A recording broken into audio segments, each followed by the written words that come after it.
Santosham. Today, we're going to do the Ekapada Setu Bandhasana, also called one-legged bridge pose. Eka means one, Pada means leg or foot, Setu means bridge, Bandha means lock, and Asana means pose. Ekapada Setu Bandhasana is also beneficial in throat-related problems. This is a variation of the bridge pose, where you raise one leg into the air. First, go to the lying back steady pose and take a deep breath 2 times.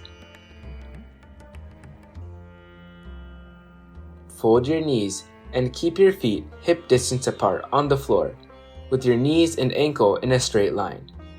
Keep your arms beside your body with the palms facing down. Do Setu Bandhasana first. Inhaling, slowly lift your lower back, middle back, and upper back off the floor. Gently bring the chest to the chin. Support your back with the palms of your hands, and bring your elbows inside your body. For getting the elbows inside, you can lift your side of the left hip and bring your left hand inside the body. Then, you can lift your right hip and bring your right hand inside. Now hold the pose, which is Setu Bandhasana. As you inhale in, bring the left leg up vertically in the air so that it is perpendicular to the floor. Make sure your left knee is straight and your hip is supporting the lower back and not dropping down like this.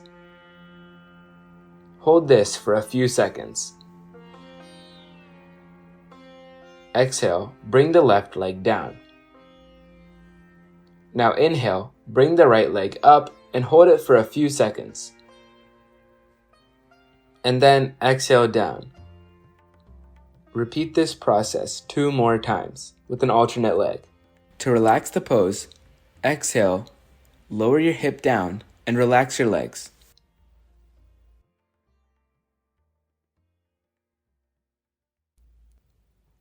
Thank you for watching. Santosham.